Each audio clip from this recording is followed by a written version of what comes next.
Hi. How are you doing?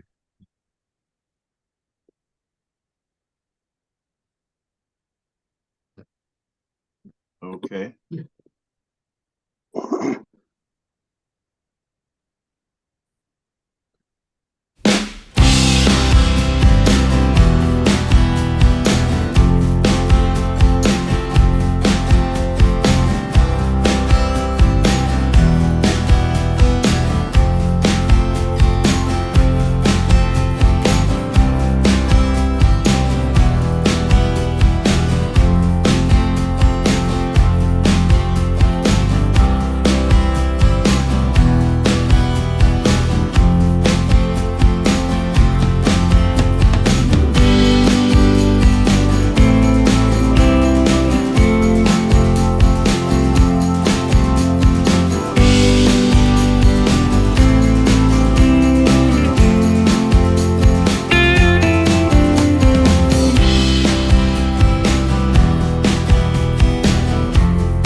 Over to you, Navri.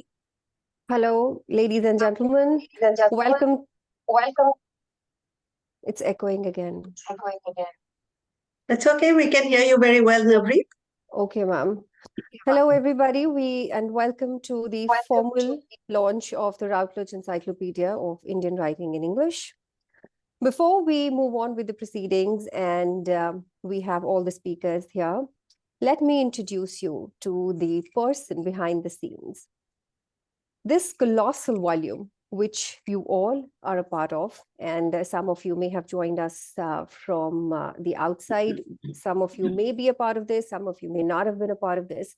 So this colossal volume did not just happen overnight. It did not happen with all of us just getting together. There was a colossal personality behind the making of this volume. Somebody whom we have known and we've had the privilege of knowing for many years. And I have the honor of introducing to you personally, Professor Manju Jaidka. A name most of you may be familiar with, but you may not have met her or you may not have known her. So that is why I take the opportunity to introduce you to Professor Manju Jaidka, who was a former professor and chairperson of the Department of English at Punjab University, Chandigarh, and is now the Director of Humanities at SRM University, Delhi NCR, Sonipat. Earlier, she also served as a Senior Professor and Dean at Shulini University, Solan, HP. Professor Manju Jaidka is a recipient of several national and international fellowships, which include a Fulbright, 2 Rockefeller Awards, and she's also held assignments at several top universities internationally. She's also a creative writer, along with such amazing academic work that she has done, and has published more than 25 books in her entire career, and approximately 100 research papers in reputed national and international journals. And you may have seen her recently at the PILF, Pune International Literary Festival, where she's a regular face, and she is rubbing her shoulders with the famous personalities some of whom you just saw on the screens and who are also a part of this Routledge Encyclopedia, including Shashi Tharoor. And as a creative writer, she has written 3 collections of poems, a play, 4 novels, and a short story collection. Her non-fiction publication on the management of disability, titled The Next Milestone, was commissioned by the WHO. And the recent Routledge Encyclopedia is here today, which we're going to talk about soon. Something more about her. She has curated and held several full-fledged literature festivals herself in Chandigarh as well as in Himachal Pradesh. As the founder, president, and chief functionary of MELO, the Society for the Study of the Multi-Ethnic Literatures of the World, an academic society she founded in 1997, she has held 23 international conferences since then. Some of you may have been part of those MELO conferences, and I'm sure you must have enjoyed that. Additionally, she has held the post of Executive Director of the International American Studies Association, and she also serves on the advisory board of several international organizations. I welcome Professor Manju Jaidka to the E-stage, and I request her to take on from here and moderate the session from now. Professor Manju Jaidka. Thank you, Navreet. A lot of people here are those whom I have not met. I've just had some interaction with them in this connection in connection with the Routledge Encyclopedia. So thank you very much. You're always very generous.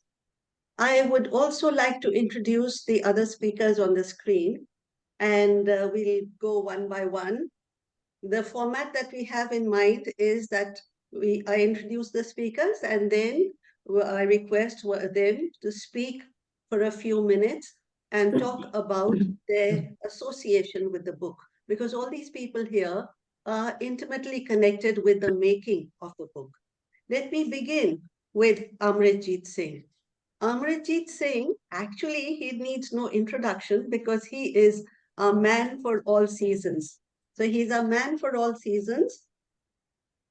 And he is Langston Hughes Professor Emeritus of English and American Studies at Ohio University, currently a visiting fellow at South Asia Institute, University of Austin, Texas.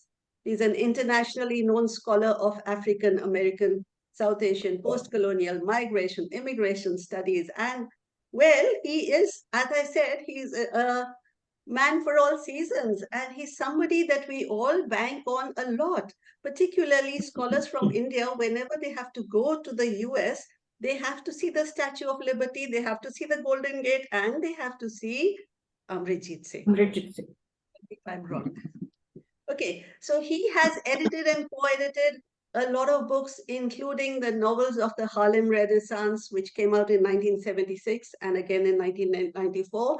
And the most recent one is Critical Perspectives on Chitra Divakaruni, Feminism and Diaspora, that came out just last year. He is very prolific. Amritjeet Singh, sir, have I missed out anything? No, nothing at all. Yeah, thank you very much. I appreciate you're saying a few words. It's a very comprehensive book, and appreciate all the work you have done. But I'm thinking about how, when you do your Springer Encyclopedia or other people do other books like that. Yes, we are working on it. We are working on the diaspora collection, because you did take some diasporic names of some diasporic writers. We are working on it, and it is nearing completion. So with that, we move on to Professor Cohen, Professor Richard Cohen. Hi, Richard. Thank you so much for joining in. Professor Cohen is an Indologist, and he specializes in medieval Indian languages, and particularly Prakrit and the early dialects of Hindavi. Currently, he is a faculty member of the Department of Middle Eastern and South Asian Languages and Culture at the University of Virginia. His book, titled The Chandayan, will be published in January 2024. That's round the corner. And it's been in the making for quite some time. Professor Cohen, yes, he's an Indologist, and he has been in India as the director of what used to be the ASRC, American Studies Research Center. And most of us actually began our career we were groomed at the ASRC. I think a lot of people who are here have been there, and we have met Professor Cohen in Hyderabad. So thank you, Professor Cohen, for joining us. Would you like to say something about the Just book? a few, yes, just a few words. I would appreciate Amritjeet Singh's comments. I think that in the tradition of Sikhs, Sikh intellectuals, Amritjeet is a very sharp mind and has no fear of criticizing in the style of Khushwant Singh, and I really appreciate that. That is true. I was the executive director of the American Studies Research Center in Hyderabad between 1999 and 2001. Unfortunately, I was the last director of that center because in its flawed wisdom, the United States government decided to no longer support that center. But when I arrived, I was completely blown away by the facility itself and the history, the track record, and the dedication of the staff to the work of that institutions. And then I was completely blown away by the fact that over 1,000 PhD dissertations had been completed on the basis of research available at that institution before I came. So it is with great sadness, actually, that I have to recollect that this institution was closed down in 2001, 2002.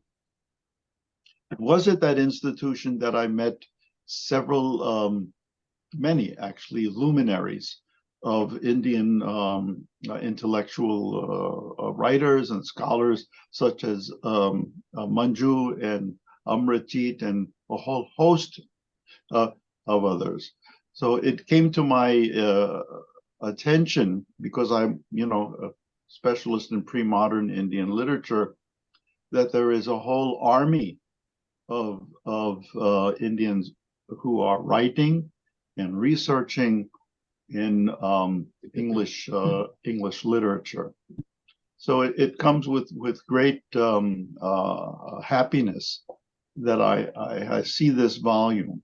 And despite the criticisms that Amritjeet has brought up, some of which I agree with, but nevertheless, it is a first of its kind, and firsts are always flawed, but that doesn't diminish the impact of the first. For example, Salman Rushdie, right?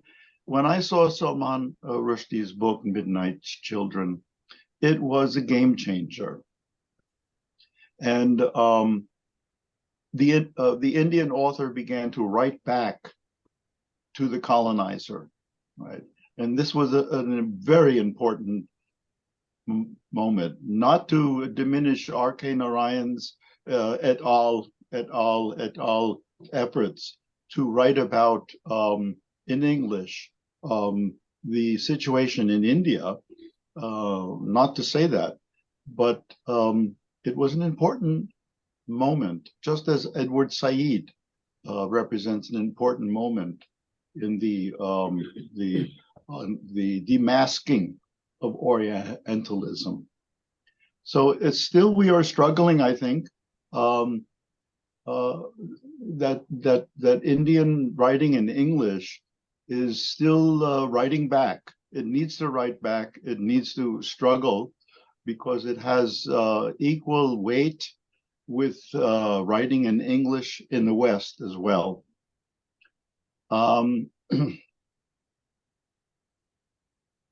So I don't want to go on and on, but I teach a course that teaches among other things, the colonial experience of South Asia. And when we come to 1835, it's a tremendous watershed moment, which your book also actually alludes to, and that is the introduction of English language instruction and the primacy, actually, of English in India in 1835. And I always present that as a low point in the colonial experience of South Asia. But I have to say that despite the negative aspects of introducing English and insisting on English being the language of bureaucracy and et cetera, the law, et cetera, et cetera. After all, the Indian Constitution is written in English.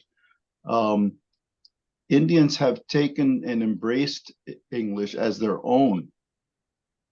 So this book is a testimony to the fact that the Indian mind is fully capable of absorbing and embracing all kinds of languages and literatures. I mean, someday we will have a Routledge Encyclopedia of Indian literature, period, where there are just so many important books and writers in the various languages and dialects of India.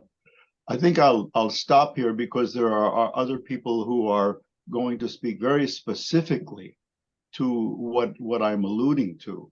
But I just want to thank the editorial staff, and particularly Manju, for inviting me just to be kind of an observer. Although I did initially participate in the beginnings of this book, I did not participate in the editorial aspects of this book. So I'm very thankful for that. And I've been poring through this book, and I'll tell you, I do agree fully with the editorial decision that the book should not only alphabetize the authors, but alphabetize the very important books, the texts that have to be recognized. The student will really benefit, not only the Indian student or the South Asian student, but students outside of India who are looking for traces of brilliance in Indian English literature. This book will introduce them to many texts which they probably are completely unaware of. So I think that was a great editorial decision. I'll stop there. Thank you. Thank you. Thank you for your kind words, Richard. Actually, when we were putting this together, we had a look at a number of encyclopedias, and whatever appealed to us the best, we took ideas from there.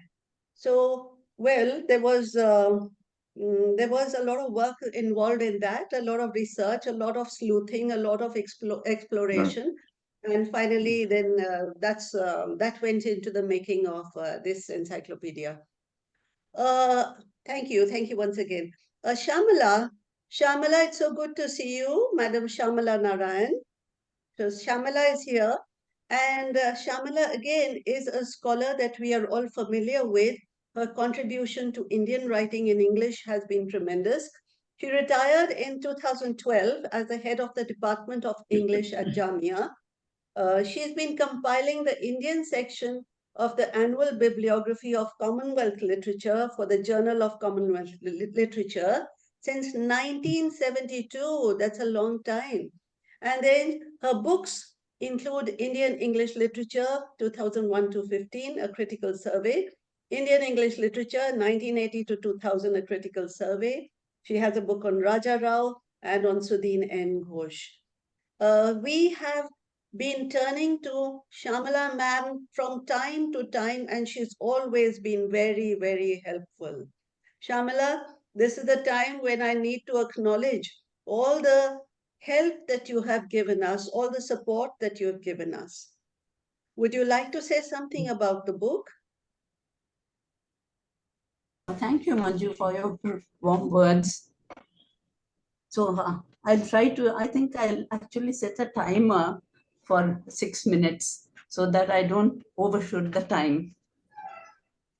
seriously. That's so kind. That's so kind. Because I find it very irritating if people, go over the time, and the other speaker, it's not fair to the other speakers. Okay.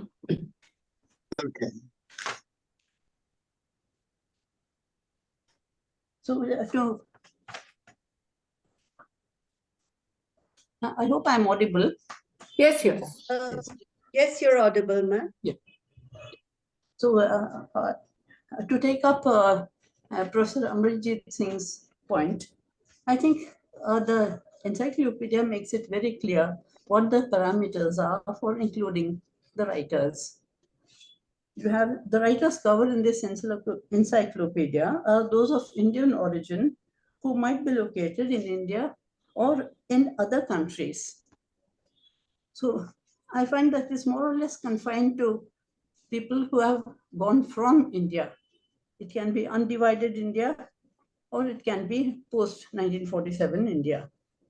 So that explains why we are not covering Ondaatje, we are not covering our famous Canadian novelists. See, we have a variety of what have been called diasporic writers from various countries. You have Shona Singh Baldwin and Anita Rao Badami from Canada, because they are what could be called sort of, first generation migrants. And you've got, of course, the people from Britain. You have Farooq Tondi and Bashabi Fraser, Sujata Bhatt, who's now in Germany, and of course, many writers who are in the USA. You have Vikram Chandra, Jhumpa Lahiri, Chitra Banerjee, Dua Karni, and others.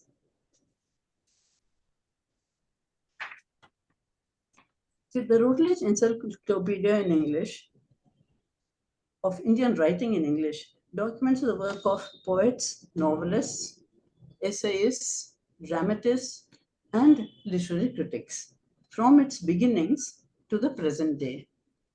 So Deen Muhammad is the earliest writer, and bilingual poet Akhil Katyal, born in 1985, is the youngest. The eminent historian Michael Fisher drew attention to the first book written in English by an Indian by republishing The Travels of Deen Muhammad in 1997. Earlier literary historians like K.R. Srinivasa Iyengar and M.K. Nayak probably did not have access to this autobiographical travelogue narrative, which was first published in 1794. And Deen Muhammad writes about his years as a camp follower, servant, and subaltern officer in the East India Company's army from 1769 to 1784. He can also be considered the first Indian entrepreneur abroad. He immigrated to Britain and was living there for over half a century. And he started an Indian restaurant. Later on, he enjoyed a career as a practitioner of Oriental medicine and was famous for his shampoo and massages and herbal steam baths. Anyway, the encyclopedia covers a large number of writers, many generations. See, from the 19th century, you have people like Derozio and Turu Dutt and the bilingual poet Michael Madhusudan Dutt. Then we have the first generation of 20th century writers, along with the big three of the 20th century writers.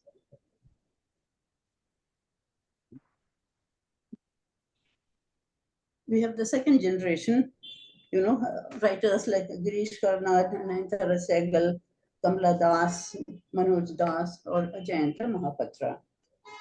And then, of course, what would be called the Rushdie's generation or the St. Stephanians, they are there prominently.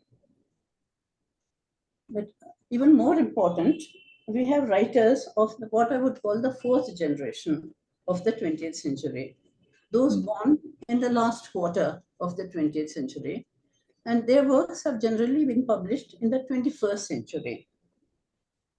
So you have writers like Arvind Adiga and Meena Kandaswamy, Altaf Tayarwala, and Akhil Katyal, the youngest of them, Siddharth Gigu, and Manu Joseph, and so on. And of course, Annie Zaidi. What I like most about the encyclopedia is that it includes not only the so-called, literary writers, but also best-selling authors like Ashok Banker, Chetan Bhagat, you have Anuja Chandra Chauhan and Amish Tripathi, and Neil De Silva, who has won acclaim as a writer of horror stories. Another very important aspect is that the encyclopedia has drawn attention to less known writers like Kundan Lal Chaudhary from Kashmir and Sudhin N. Ghosh, who was the same generation as Raja Rao and writing about Indian themes 10 years before The Serpent and the Rope, but never got the recognition he deserved.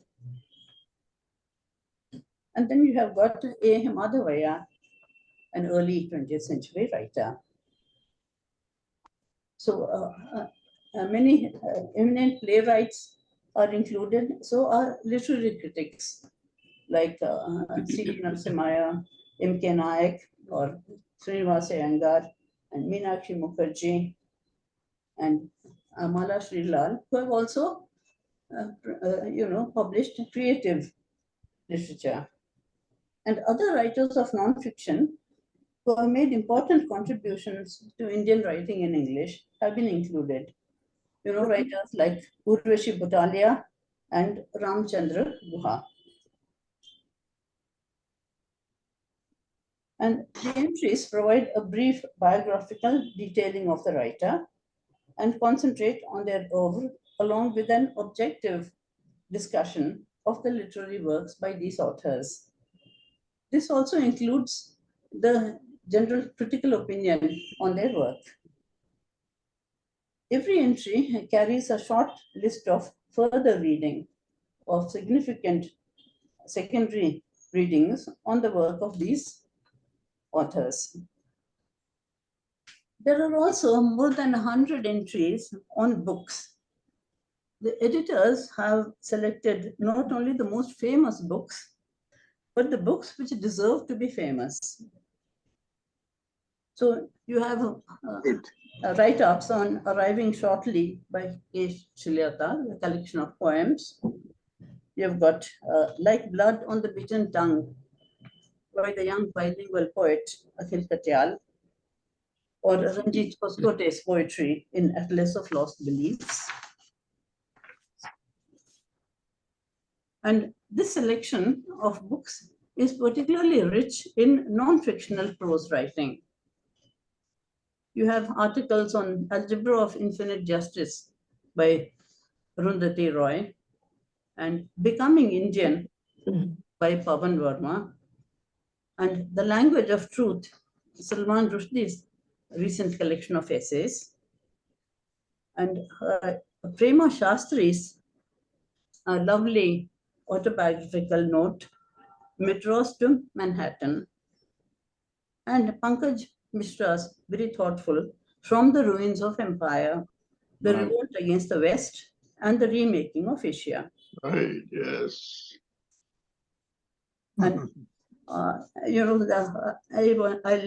wind up by mentioning just two other very good non-fiction works on which there have been entries. That's Clearing a Space, Reflections on India, Literature and Culture, Amit Chaudhary's prose work. And then you have got Chasing the Rainbow, Growing Up in an Indian Village by Manoj Das. It's not only the writers who have come from all over the world, we had 132 scholars who have contributed, have also come from India and abroad. So they provide a global perspective to the encyclopedia. In India alone, they come from various regions of India, whether you think of Kerala or Andhra or Maharashtra. You have, Delhi and Pune and Punjab and Ladakh. Many of the contributors are from Shulini University, that's in Solan, Himachal Pradesh. And then others come from various universities abroad. You've got Tuli Chatterjee from New York. You have Sangamitra Dalal from Malaysia. And I'll mention only a few because the list is quite long. You have Nisha Ghatak from New Zealand and Nalini Iyer from Seattle, or Shekhar Kotak from the University of Michigan. I would like to end by saying that the most important aspect of this book is that it takes cognizance of younger writers. See, very often other encyclopedias, they confine themselves to so-called recognized writers, not just writers, who are up and coming and have made important contributions, whether it's drama or non-fictional prose writing or poetry or fiction. So this will be very useful for to provide a sort of wide horizon to the study of Indian literature written in English. Thank you. Thank you. Thank you, Shamala. Thank you, Shamala. That is so much like you. That is so much like Shamala. What a thorough job. And what a positive approach. We are so grateful. You are right. We do have a lot of contributors from across international borders. In fact, we were calculating, and about 35% of the writers are from outside India, maybe more. I don't exactly remember, but we did a count, and it was a good percentage, good representation of scholars from outside India. Thank you, Shamala. That was really very insightful, and you gave a very good description of the work that we have been doing. It is so rewarding. Yes, nothing can be perfect. Perfection is something that's something that we strive for all the time. And there will be blemishes, but then these are blemishes that make perfection bearable. So once again, thanks, Shamala. And with that, we come to Malashri. And I'd like to say a word. Perhaps in future editions, you could have an index so that lazy people don't have to thumb through the whole volume to find the writer they want to read about. Thank you. Thank you, Shamala. That's an excellent idea. In fact, yes, a lot of such ideas will come to us. And I've been telling all our contributors that we must keep a list of all the suggestions that we get and all the errors that are pointed out. And so far, in all these 3 months that have gone by since the book came out, there have been only 2 errors that have been pointed out. One is not from our side. It is from from the publisher's side, some gaffe took place. And the other is, again, a small bit of misinformation. So what we are doing is we're just making a note of all these, and whenever another edition comes up, we will make these corrections, we'll put in an index. What do you say, Dhar Sahab? We'll do all that, huh? Professor Dhar? Yeah. I'm noting everything. Yeah. Yes, wonderful. That's a very good idea to keep track of any. Yes. What shall I say? And before I go to Mala, I must tell our audience about Professor Dhar. Again, Professor Dhar is somebody we have a lot of respect for, and he is very supportive all the time. At present, he's a professor of English at Shulini University, but before that, he has been all over the world.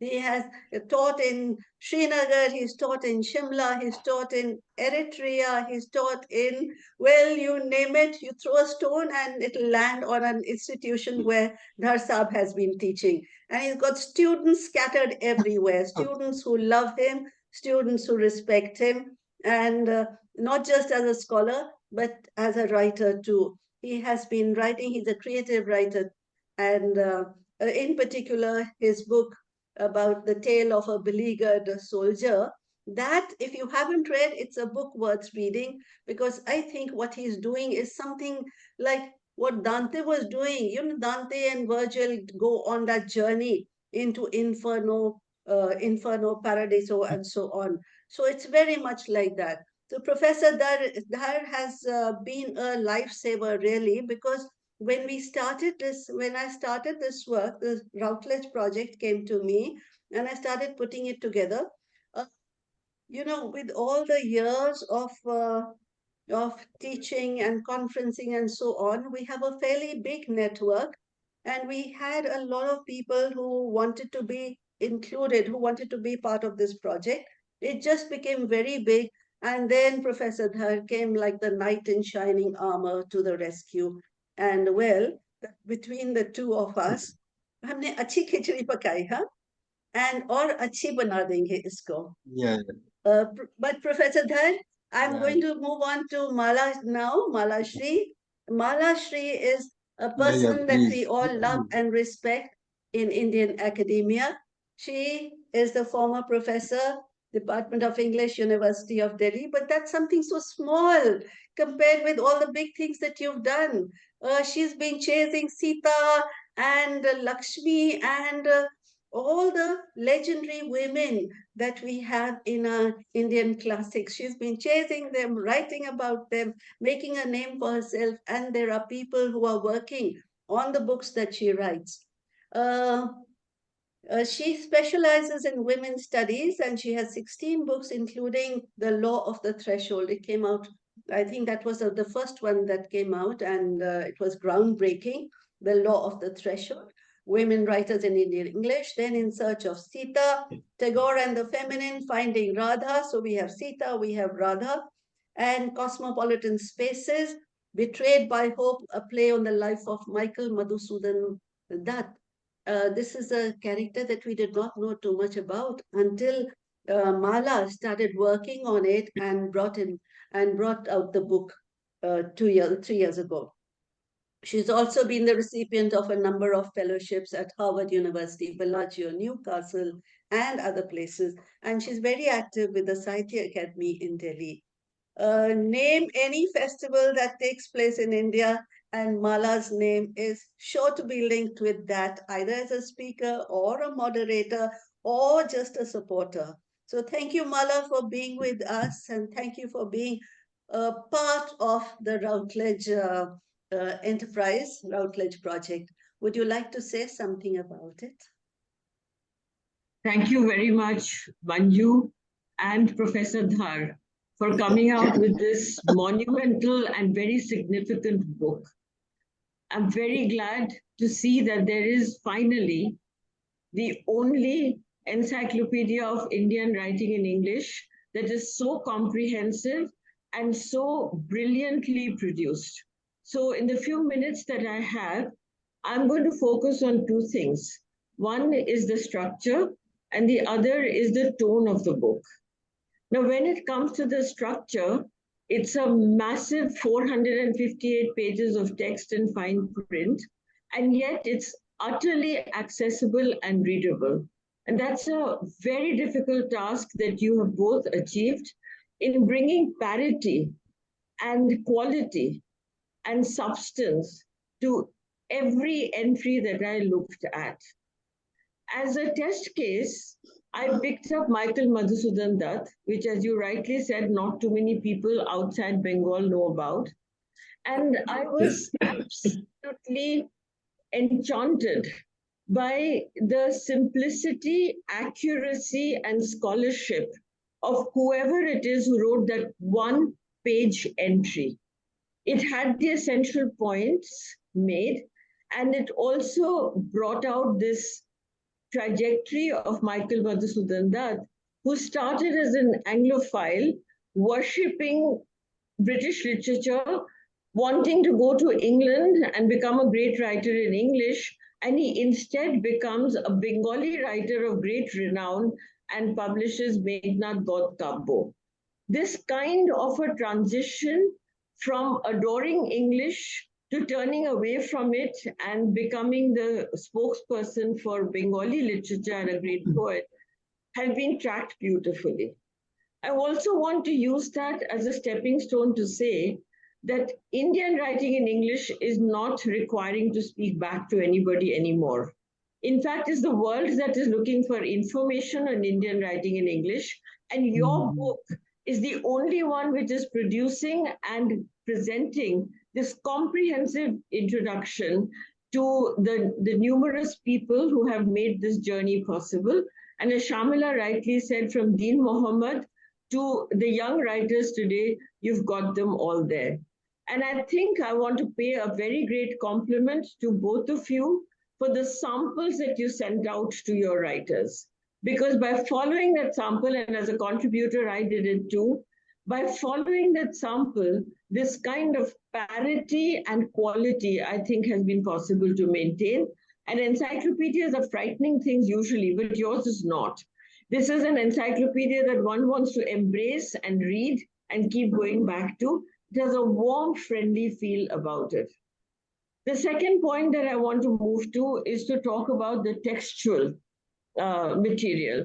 So the biographies that has this kind of a quality. When it comes to the textual selections, it must have been an enormously difficult task. I myself chose to write about Gitanjali. And for a prolific writer like Tagore, who is often thought of as only a Bengali writer, it's very important that you have pointed out that he is as much a writer primarily in English. And I tried to bring out the significance of the English Gitanjali. And that is different from the Bengali Gitanjali. It's not a translation, it's an independent English text. One only has to remember words like where the mind is without fear and the head is held high, to remember that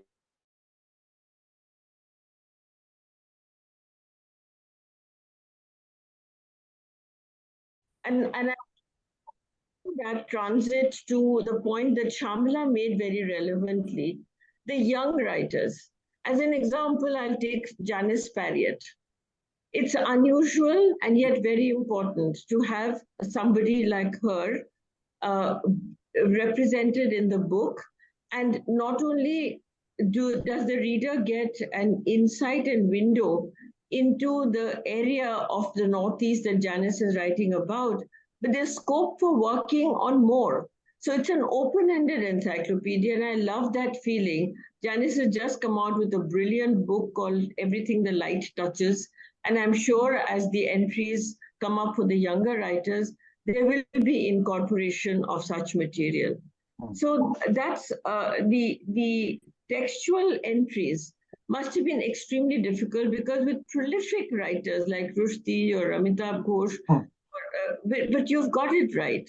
So the less known writers outside of India, like Rama Mehta, for instance, who has really one main book, to prolific writers like Amitabh Ghosh, who have many. It must have been a very difficult solution, and I congratulate you for being able to achieve the subtlety, the balance, the scholarship, and limiting the number of footnotes to a maximum of 6, because that makes it less scary when scholars turn to the encyclopedia for knowledge. So let me just say that this is an enormous contribution and initiative that you have taken by foregrounding Indian writing in English. There is so much wealth, so much newness, so much openness, and so much possibility that your book presents for all its readers. Thank you very much. Thank you. Thank you. Thank you, Mala. I like what you said about the book. It has a warm, friendly feel about it.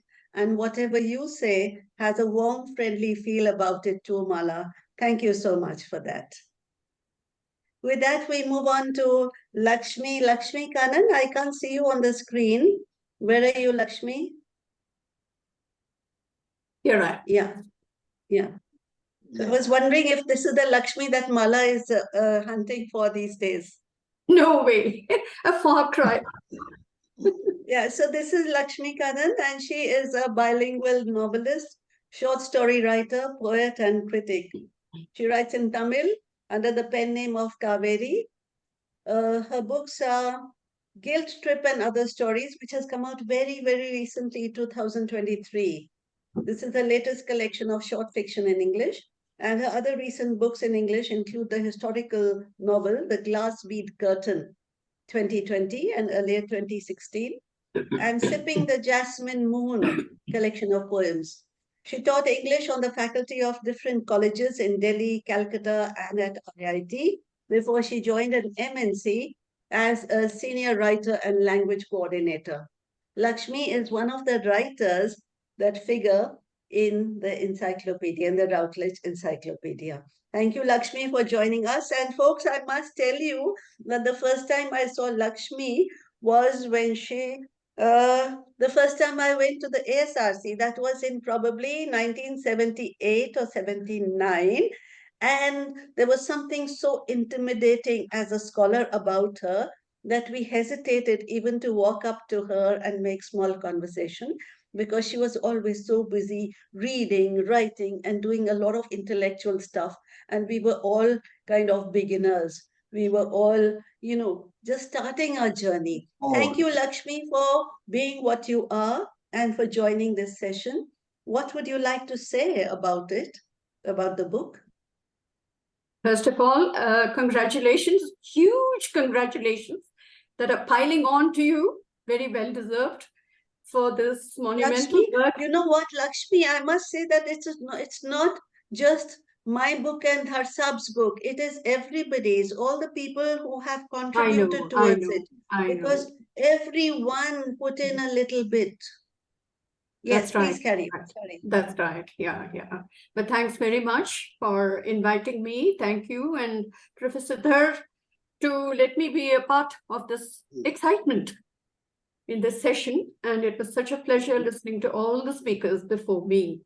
And since I've been asked to speak briefly about what we call the less known writers, though they are established, I will go to the point, but not before I mentioned that in your preface, both you, Manju, and Professor Dhar very modestly say that it's for a reference book for MPhil, PhD scholars, and for laymen interested in Indian writing in English. But I think this awesome book is going to grow wings, despite you or because of you or whatever. And I think it's going to take off in a very, very big way. So it's going to be, you just watch it. You just watch it. It's going to just get bigger and bigger for our boots. And that is what we would love to see happen. So I'll come back to this point about MPhil and PhD scholars in my life, in my little life. I don't teach any longer, but I find these MPhil and PhD scholars and also PG students who've enrolled for women's studies in their English department. They often contact me for their research on feminist-related topics. So during the preliminary meeting, as you know, on the 21st December, we also wanted to take up the less-known writers. And the writer I'm going to speak about is Polly Sengupta, who has an entry here by Abhin Chakraborty. Now, she's interesting. Polly Sengupta actually is Nee Ambika Gopalakrishnan, born 1948, very Tamil, and the entry on her comes as a timely measure to offer more information about her works, especially her plays that take up feminist themes. You see, I speak also with one foot in Tamil Nadu as an expatriate Tamilian. In Tamil Nadu, where it is a scene of drama and theatre, one is often repeatedly told that there is a dearth of good playwrights in Tamil. unlike in Maharashtra and Bengal, where the theatre scene is vibrant. But Chakrabarti mentions, and I quote, in plays like Mangalam, Inner Loss, Alifa, and others, we see how Sengupta's female characters resolutely strive against authorities and seek mitigation through solidarity.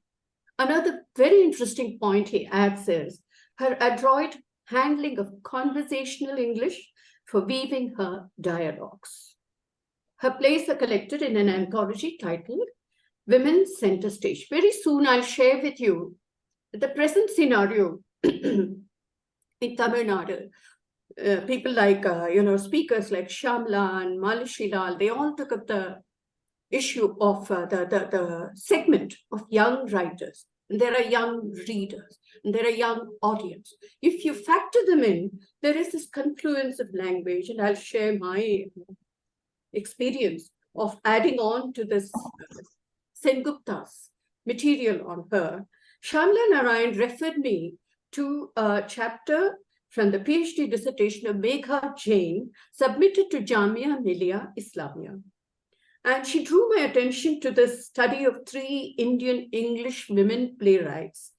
And she highlights, that is Jain, the writer of the dissertation, an interesting point about their works. I quote, women playwrights do not seek to resolve issues, nor end with author-defined conclusions. Rather, they invite audience participation in dealing with the emotions evoked and the questioning of stereotypes. Jane mentions one play, and please permit me to tell you very briefly the outline of this play, Mangalam, which is a play within a play. In Act 2, a progressive, urban, middle-class, educated family discusses a play that they have seen the previous day. And what it is see in the previous day, Act 1, it turns out to be a conservative, middle-class Tamil Brahmin family that is mourning the loss of their mother, Mangalam, who has been a victim of domestic abuse for about 31 years. And when Mangalam's sister Tangam arrives, skeletons tumble out of the closet. Why I share this with you is, whenever I've seen plays in Chennai, such as Tanir, which is a famous Tamil film and based on the novel of Komal Swaminathan, I saw it staged in English in Chennai. So I just wondered why Chennai would need a translation of a Tamil play into English. And then I watched the young crowd who occupy a cusp in time. They know their Tamil, they speak their Tamil, but they don't read Tamil. There are these young ones doing, business administration, engineers, or whatever, but they're very close to Tamil because it's spoken by the elder generation. And they are at home watching it in English because the English adaptation was done very, very well. So this is the confluence of language that is happening in the drama theatre scenario in Chennai. Now here comes Poili Sengupta, who writes in English. So you see, like the younger generation in Tamil Nadu and elsewhere could well be her captive audience. This entry is very important for scholars who work on the genre of drama, and it will be my pleasure to refer to her, to people who work on theatre, who work on a script that is already in as a novel or as a play or as a film in Tamil, and they work it from the dramaturgy point of view. And here is Poili Sengupta, whose plays are ready in a conversational English that is pointed out. So it's a very, very valuable entry, I think, about this writer, and I think I wish her well. Thank you so much for the chance. Thank you, Lakshmi. Thank you for drawing everybody's attention to Poil Sengupta. I had the good fortune of meeting her in Bangalore at one of the literature festivals, and I was very impressed with what she says. Not just as a writer, but as a human being also, she comes across very powerfully. I'm glad you talked about her. We move on to Sanghamitra. Sanghamitra is here. She has logged in from Malaysia. Sangamitra is a senior lecturer at the College of Creative Arts, University Technology, Mara, Selangor, Malaysia. She completed a PhD in post-colonial diasporic literature at Monash University, Melbourne. Her research interests include post-colonial migration and diasporic literatures, with special focus on South and Southeast Asian literatures in English, transnational, transcultural literatures, and life writing. She's published articles in index journals and book chapters with Palgrave Macmillan and Springer Nature. Sangamitra, thank you so much for joining us today. And folks, I must tell you that Sangamitra has been, well, she's bailed us out more than once because some of our contributors ditched us at the last minute or they would not deliver. And then Sangamitra very nicely, very kindly, very generously said, okay, I'll do this entry. And believe me, her entries were always flawless. Thank you for joining us, Sangamitra. Would you like to talk about your association with the encyclopedia? Thank you very much. Good evening, good morning, and good afternoon, wherever you are. It's great to see all of you here. First of all, I would like to say, my thanks to you and everybody else to make me a part of this wonderful journey. I should say it a journey because it is a journey. Now, yes, as you have introduced, that I am, of course, I was born and brought up in India, but I'm out of India for about almost 2 decades now. And obviously being passionate about all things related to migration and diaspora, when I first started being involved with this book, I was only thinking about the contribution that I was going to do and focusing on that. But when I get the entire thing in my hand, and as I was going all this 450 pages, as Prof. Malasural says, that this is one of the encyclopedia which is not at all intimidating. I can really go through it. Yeah. But what stands out for me from the whole book here is that it is obviously very exhaustive, very comprehensive. I'm not going into it. But for me, it stands out that how this Encyclopedia of Indian Writing in English has such a global resonance. So the very first thing that attracted me is one of the very striking features that, of course, all of you will have already spoken, has mentioned, that it encompassed a wide range of diasporic Indian English writers.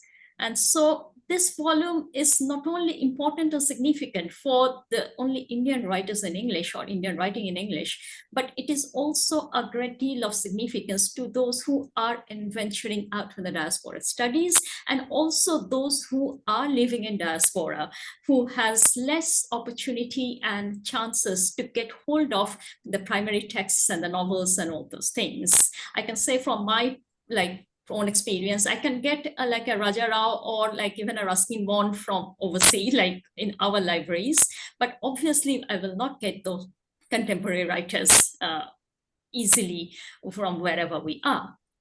So this particular volume, which I am going through, it obviously included all those writers and authors who actually needs no introduction, obviously, like Salman Rushdie, Bharati Mukherjee, Jhumpa Lahiri and everything. But the most significant part of this volume, that it has put its spotlight on those lesser known authors, such as that I was not aware of, and I came to know about those authors for the first time from your encyclopedia, Esterine Kire, who is a Nagaland author writing from Norway. And I was quite taken aback, and I was trying to figure out what she has written, and Ava Davesha writing from the US, Kirin Narayanan, an Indian American writer who is located in Canberra now, and also Srila Roy, Indian American poet who has a very short life of 52 years. And I have actually discovered those writers right from your encyclopedia. Also, I would like to point out that when we talk about Indian diasporic writing in English, or most of us are talking about the novels, the novelists, because they are just so well known. Yeah, right from the pioneers like Ruth Prawat-Jawala, like V.S. Naipaul, Kamala Markanda, or even Nirossi Chaudhary, Uma Parameshwaran. Yeah, from that period, we also have like Sudhindranath Ghosh, Saros Ji, and Shoshti Broto. Those are the people that people actually have no idea of. Yeah. The next generation, we talk about Vikram Chandra, we talk about Rohinton Mistry, we talk about Chitravaniji, Divakaruni, all those things, all those people, we all know about it. But I am also very interested about, like, we are also focusing on different genres. Like we have included like the prominent diasporic Indian poets like Imtiaz Dharkar, Vijay Sheshadri, Pramila Venkateshwaran. We also included like playwrights like Anush Urani. Yeah, these people are not really so much well circulated and deserves the attention that they need to get. Now, coming back to my own contribution, I have contributed on two authors, Nikita Lalwani and Neil Mukherjee, who can be said like the comparatively young and contemporary diasporic Indian authors. And that is also another way, like, I think there's the most significant contribution that it has like incorporated all those similarly celebrated authors of this current generation, and not only just Kiran Desai, but Rana Dasgupta, those who are quite well known, but like Siddhartha Mukherjee, who was actually a doctor and talking about like a book on cancer, and which has become such a good read. Yeah, Mirza Wahid, who is like currently like, but a lot of people are talking about his writing, and these books from overseas, sometimes it is quite difficult to get. Of course, some of the books like we can now get online and can now buy online, of course. Yeah. So what I was thinking, like this, what I perceive is that integrating such a wide range of diasporic Indian English writing, inclusive of different genres and different generations, as one of the remarkable features of this encyclopedia.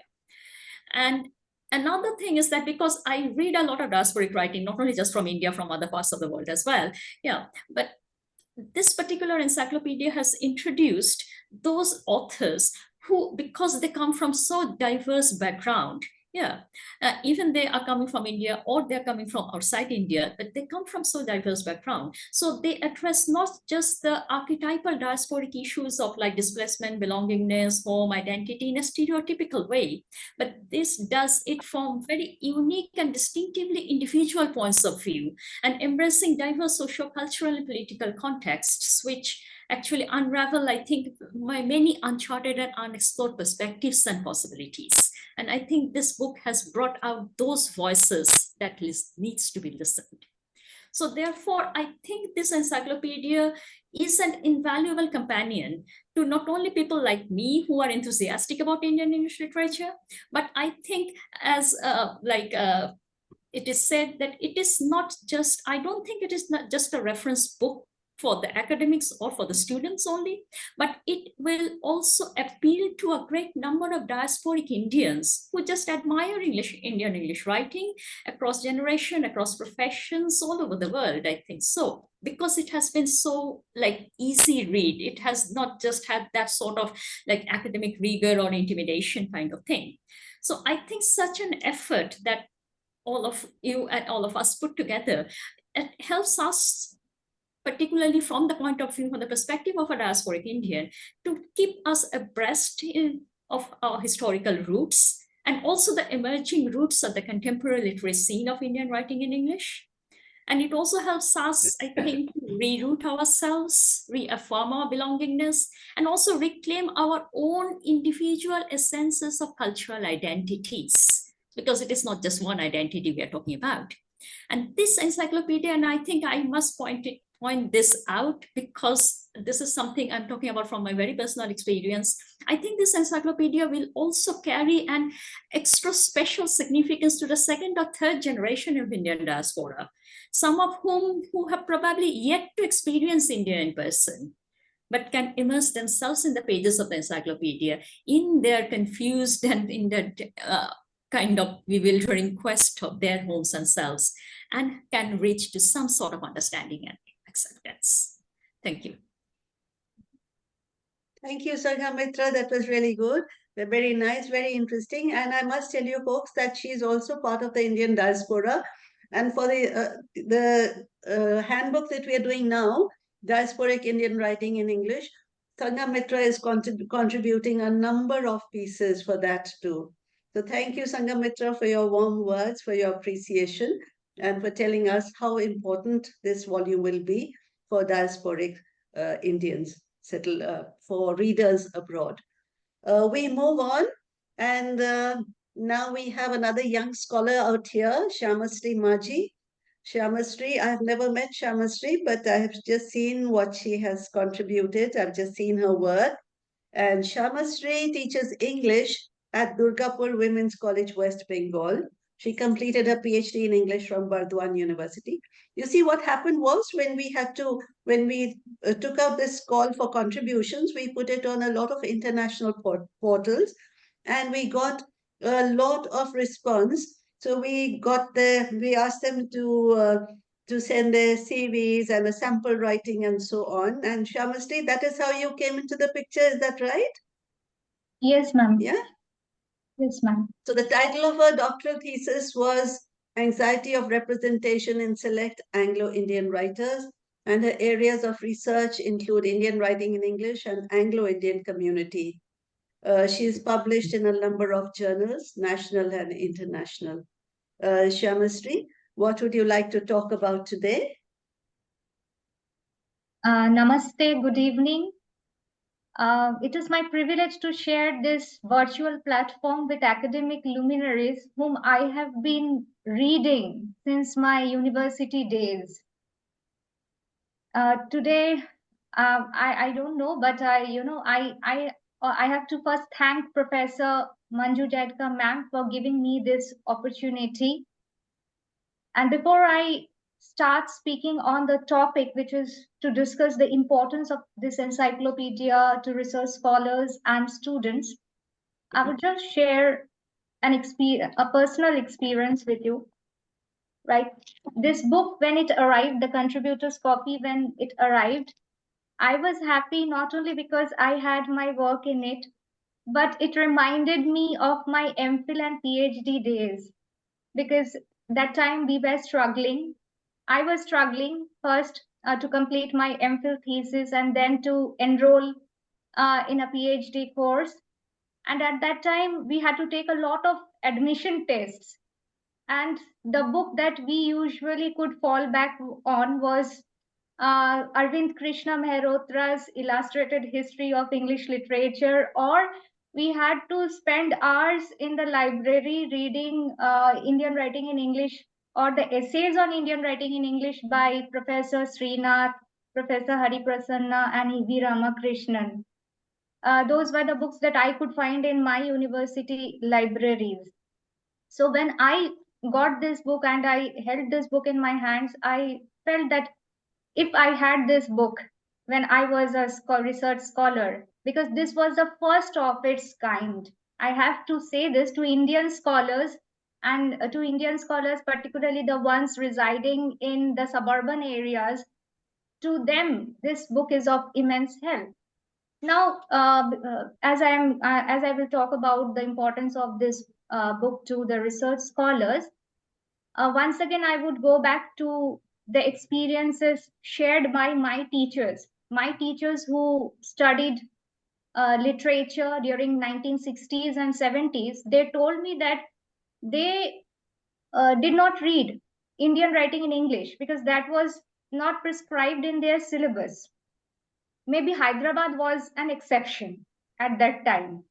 And they mostly read Indian writers out of personal interest or during their research, or when they took up refresher courses in the University of Hyderabad.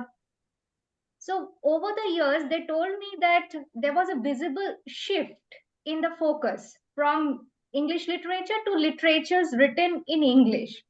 And as mentioned in the preface to the encyclopedia, Indian writing in English is now a part of the canon.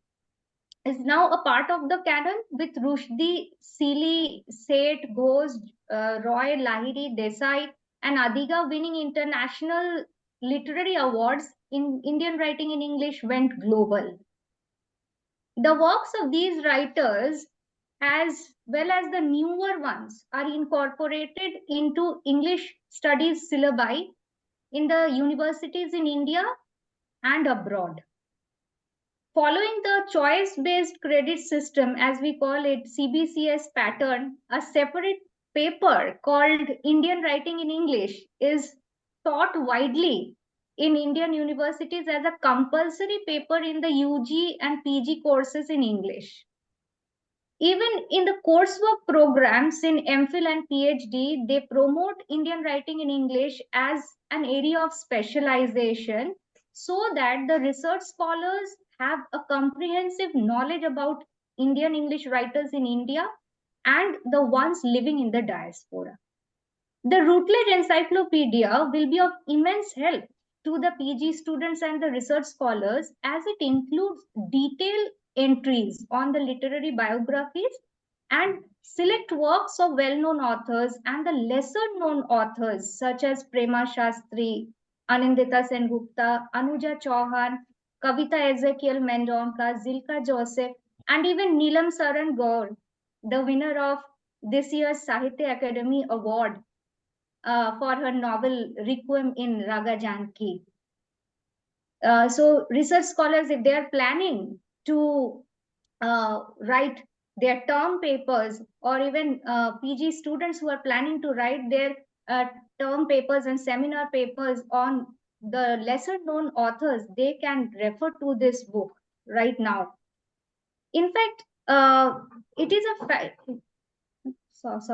It is a fact that existing volumes on the history of Indian writing in English, which are available in the market and the libraries, are not updated. Most of these books do not mention the popular yet important authors whose works can open up avenues of doctoral and postdoctoral research.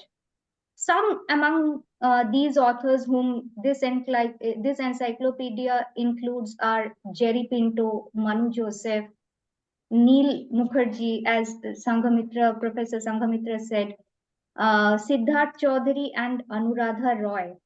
Though these people have written extensively, but very little critical work has been done on them. It is an incredible source. I believe this encyclopedia is an incredible resource for scholars wishing to write their term papers on young authors such as Meena Kandasamy, Meghna Pant, Akhil Katyal, and Mitra Phukan. Mitra Phukan, I think she's the youngest author included in this encyclopedia, as it mentions that she's born in 1986. Another important thing which I felt while going through this encyclopedia is that the recent critical studies nowadays, they focus on the narratives on geocultural areas. Okay, geocultural areas highlighting borderline conflicts, particularly in Kashmir and the Northeast. In fact, today the writings on Kashmir and the Northeast, they have made their way into the canonical domain of Indian writing in English. This year, we also know that Mamang Dai, she has been awarded. She has been awarded in Tata Literary Fest. So doctoral scholars show interest in pursuing research on the literary works produced by authors belonging to and even dealing with these regions which have a lot of issues. So this encyclopedia, it provides information on the Northeast authors such as Mamang Dai, Temsula Au, Estherine Kaur, as well as it also discusses the works of Siddhartha Gigu. Siddhartha Gigu is a Kashmiri Pandit writer whose short story, The Umbrella Man, won the Commonwealth Prize, and also his debut novel, The Garden of Solitude. I am going to give them their treat. Yeah. Okay. Also, his debut novel, The Garden of Solitude, describes the exodus and the banishment of the Kashmiri Pandits. So, it is from this encyclopedia that scholars and students can collect updated information about the developments that have that have been made in Indian writing in English. So as Professor Cohen was saying, that the writing back, okay, Indian writing in English, it depends a lot on writing back. So the trend of writing back has undergone changes. These Northeast writings and the literature from Kashmir, it shows that the trend of writing back has changed, but the trend continues, and this encyclopedia, it incorporates that writing back in another way. So finally, I would like to conclude. I would like to conclude by saying that this book is of immense help to research scholars who are preparing their research proposals, because they don't have idea. They don't have clear idea about how to frame a research proposal, because they are not aware. They are not aware of about. They are not aware of the recent writers. They are not aware of the recent developments that have taken place in the domain of Indian writing in English. And this book is going to help them, and it will also help the students who are preparing for national eligibility test or NET, and also the research eligibility test that is conducted by several central universities and the state universities as well. So this is what I had to say. Thank you. Thank you, Shyamastri, for giving us the students' point of view, and that is very refreshing. As we can all see, Shyamastri is probably the youngest person on the panel today, and she's very articulate and bright. We can see the shape of things to come. She'll grow into a fine scholar. Thank you, Shyamastri. With that, may we move on to Natasha Vashish. She has logged in from Canada, Toronto. She teaches undergraduate courses in the Department of English and Drama at the University of Toronto. She's also been a visiting professor at the University of Toronto's Theatre Arundel and the Center for South Asian Civilizations. Earlier, she was an assistant professor in the Department of English, St. Stephen's in Delhi, and her research interests include world drama, post-colonial theatre, and drama of the global South. Natasha is one person that I personally am very proud of. She was my student at one time, but then, you know what happens, our students far excel the teachers, and well, she's doing very well. Natasha, over to you. What would you like to say? Thank you so much. First of all, Professor Dhar and Professor Jaidka, this is huge congratulations. This is a fantastic and such a timely addition to Indian writings, especially in Canada as well. And I was just telling Professor Jaidka that when she sent out an email that the book is out, I just went on the University of Toronto database library, and the book was there. So our library has the Routledge Encyclopedia of Indian English Writings. I'm very proud of that. You've all said such wonderful things, but I strongly believe being a part of the Canadian diaspora and a part of the Canadian literary Indian diaspora, somewhere the Indian identity gets diffused under the very broad rubric of South Asians, right? Your South Asian identity. And I think an encyclopedia specifically on Indian literature, on Indian English writers is a very strong point, because somewhere the Indian identity does get diluted in a broader South Asian identity of many other, people from other South Asian countries as well. I think it's timely, and we've got so many courses running in South Asian literature across universities in Canada. And I think with this book being a part of the library, and it's accessible online, that's the best part. You don't have to really go out and to physically to the library to issue the copy. You can access it online. And everything that you all have said, I endorse it even more and more. And I can only congratulate you on this wonderful edition. And again, I say that it's such a strong point for asserting our own Indian English writings in the diaspora as well. So thank you so much for this. Thank you, Natasha. And I must tell you that Natasha, Professor Dhar and I are together working on the new book that is in progress now, which will be out by Springer. Springer will be bringing it out. This is they call it handbook, not encyclopedia, handbook of Indian English diasporic writing. So that is shaping up pretty well. We're looking forward to that. Is Navreet here? For sure. Navreet? Yeah. I have been asking Navreet to switch on her camera because she came in the beginning. Now, before, if Navreet comes back well in time, good. Otherwise, last but not least, we are saving the best for last. And the best for last is Professor Dhar. Professor Dhar, had it not been for you, this would not have happened at all. The Routledge Encyclopedia would not have come about at all if you had not been around. So thank you for being the strongest pillar in the whole project. Would you like to sum up whatever we have said today, whatever discussion has taken place, and would you like to add not your 2 cents, but, well, a lot of wisdom to the discussion? Professor Dhar? Do we also provide, do we also provide, can you hear me? Yes, we can hear you. Hello? Your video has frozen, but we can hear you. We have to put some, do we have to give some?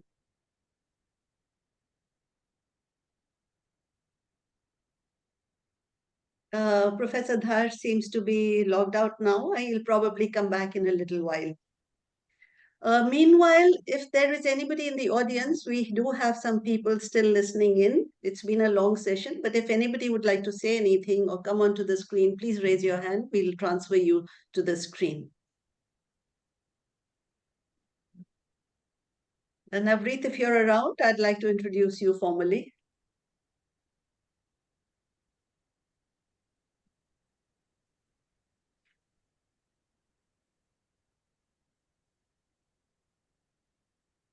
Richard, would you like to add something to what you've already said?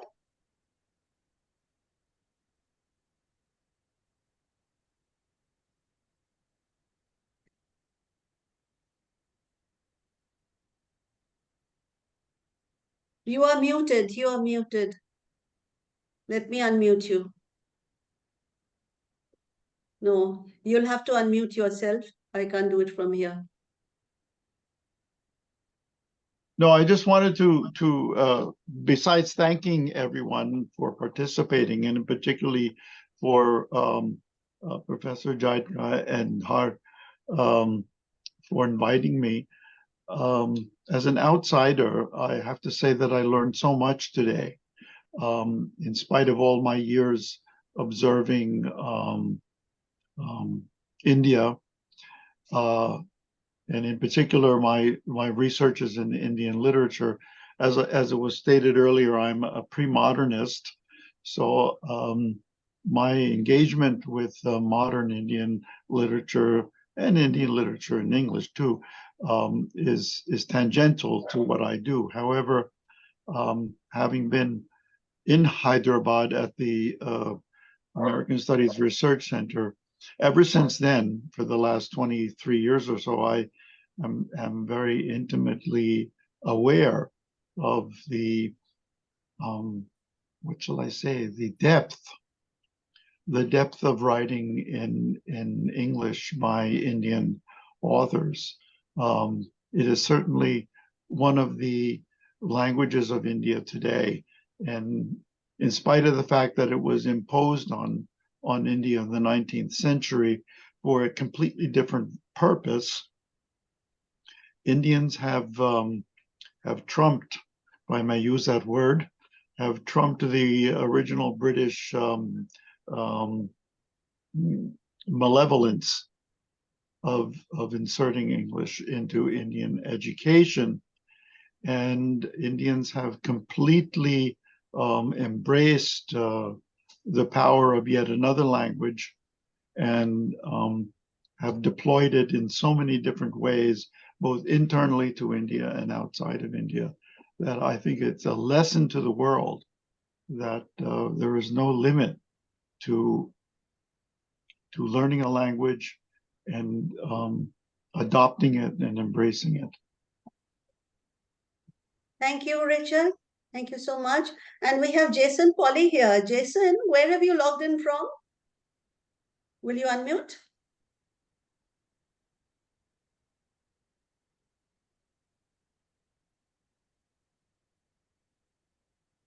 Am I now live? Yes. Where did you log in from? Hi, yeah, sorry for the delay. Yes, I'm in Kuala Lumpur right now just for Christmas vacation. Oh, great. You So contributed some entries. Yeah, you contributed some entries to the encyclopedia. Yes, a few entries. Two of them being novels I could only find in India, and then the Ranjit Hoskote I was able to find on Amazon to contribute. So yeah, I found myself very fortunate to be part of this volume. Yeah, I wish I would have had this in undergrad, and I'm very, very happy to have made your acquaintance, Manju, and to have heard all the speakers this evening. It's been formidable. So I thank you very much for including me, and also for including me in the next volume, the diasporic volume that you've been discussing. Yeah. Yes.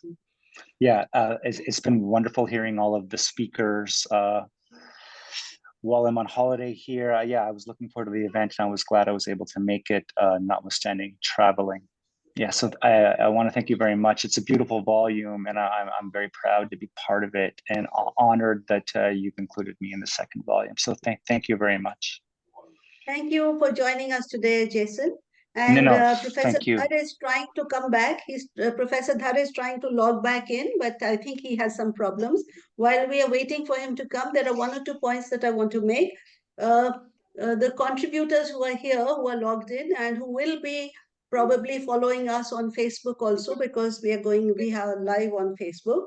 I would request them to be careful of updates. We have to keep updating whatever we have done. So if there are any errors, anything that we've overlooked, any writer who's been left out inadvertently, we need to make a note of that. The second request that I'm making is that it's our baby, let us promote it. Let us promote it amongst our friends on our social media, on Amazon. Let us promote it. Let us rate it at least. We can do that. So these are things that I think we need to keep in mind if we want the book to reach out to as many people as possible. And Professor Dhar is back. Professor Dhar, can you hear me? He's still trying to... The audio has not come on.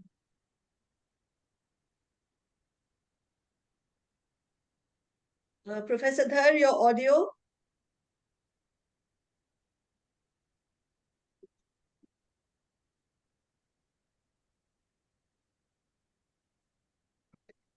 Yes, Professor Dhar? Yeah, I don't know, something happened to this computer, so I am now on the phone. No, before you get logged out again, please sum up today's session and add your own wisdom to it, please. Well, I must first of all thank all the people who contributed this evening. And I must say all the points have been well taken. I have made a complete notes on whatever people have said. And I'm looking forward to making some additions to the encyclopedia in the days to come so that we can bring it to their expectations. I think everybody has contributed in one way or the other towards describing the encyclopedia, which is very important because that's what the readers should know, what is contained in the encyclopedia,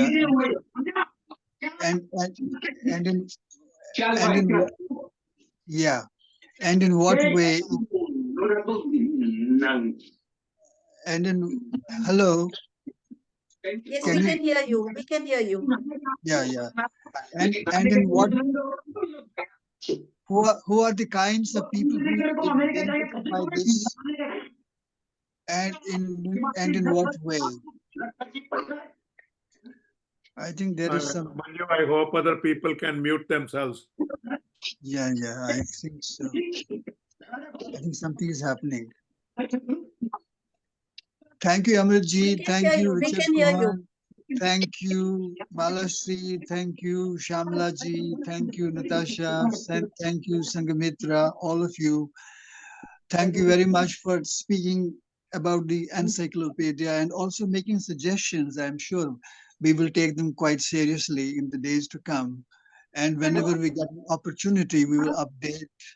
And I particularly like the idea of having an index at the end. Though Shamila said that it's only for lazy people, but I think it would be good for other people as well. On this, before I again disappear from the screen, I must once again thank you all for making this evening very fruitful and enjoyable at the same time. Thank you very much. Thank you, everyone, and bye-bye. Bye-bye. Until we meet again. Thank you much. Thank you. Thank you. Bye-bye.